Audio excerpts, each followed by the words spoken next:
Exodus 2. The birth of Moses.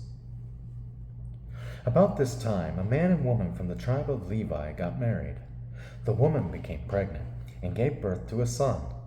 She saw that he was a special baby and kept him hidden for 3 months. But when she could no longer hide him, she got a basket made of papyrus reeds and waterproofed it with tar and pitch.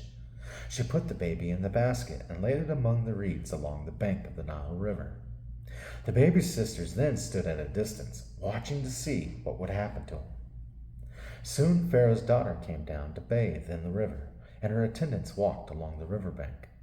When the princess saw the basket among the reeds, she sent her maid to get it for her. When the princess opened it, she saw the baby. The little boy was crying, and she felt sorry for him. "This must be one of the Hebrew children," she said. Then the baby's sister approached the princess.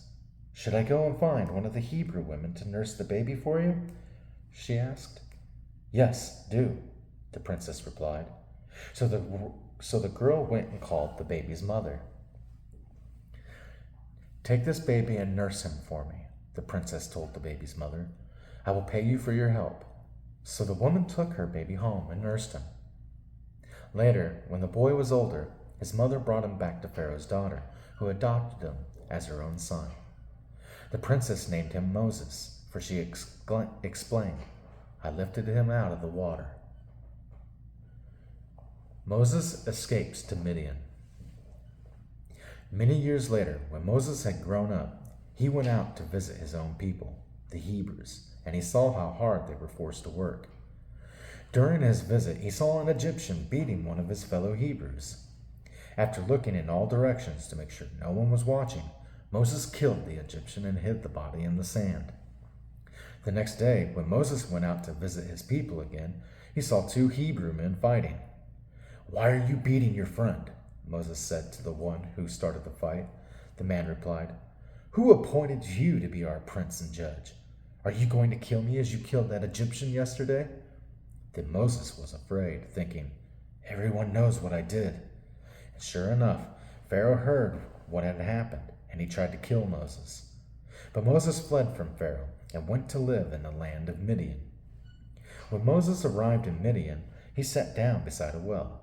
Now the priest of Midian had 7 daughters who came as usual to draw water and fill the water troughs for their father's flocks.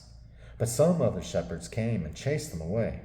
So Moses jumped up and rescued the girls from the shepherds. Then he drew water for their flocks. When the girls returned to Reuel, their father, he asked, "Why are you back so soon today?"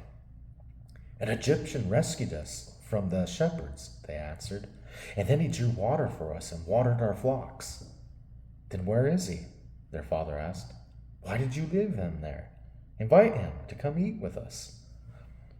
Moses accepted the invitation, and he settled there with them.